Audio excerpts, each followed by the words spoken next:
Bonjour Ilana, bonjour à toutes et à tous. J'aimerais vous parler aujourd'hui d'un collaborateur de la radio, un chroniqueur sur la radio, parce qu'il aimait se présenter aussi comme cela, alors qu'il avait d'autres titres aussi prestigieux, bien plus prestigieux, oui, puisqu'il était grand rabbin de France. Évidemment, vous avez compris que je veux parler du grand rabbin Yosef Chaim Sitruk, Zecher Tzedek Kadosh Libracha.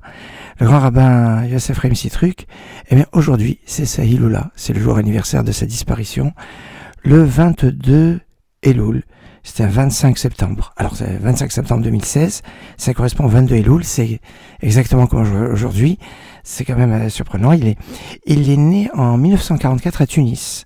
C'était un 29 Tishri, pour ceux qui veulent les dates hébraïques. Et puis, à l'âge de 13 ans, sa famille vient à Nice.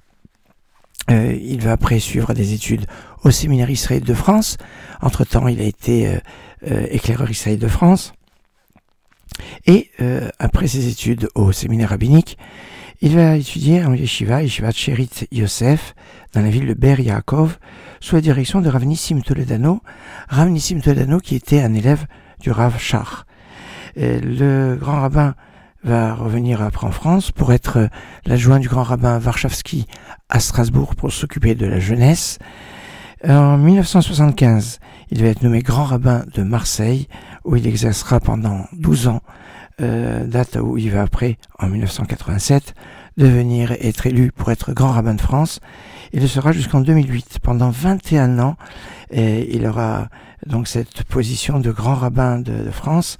En 2001, il a eu un accident grave qui a fait que on lui a rajouté le nom de Chaim. À la base, il s'appelait Yosef Sitruk, mais on l'appelait Yosef Chaim Sitruk. Alors, c'est pas quand on rajoute un nom à une personne qui est gravement malade, on fait en général le contraire. C'est-à-dire qu'on dit d'abord Chaim, ou Raphaël, ou Yecheskel, c'est le prénom qui est rajouté, avant le prénom habituel.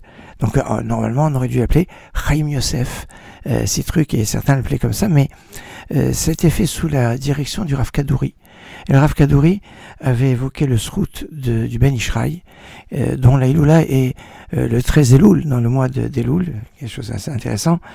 Et le Ben Ishraï s'appelait Rav Yosef Chaim. Et c'est en lien avec Rav Yosef Chaim, le Ben Ishraï de Bagdad, que le grand rabbin Sitruk a eu un sursis quelque part de 2001 jusqu'en 2016, ce sursis de 15 ans qui a permis de faire énormément de choses.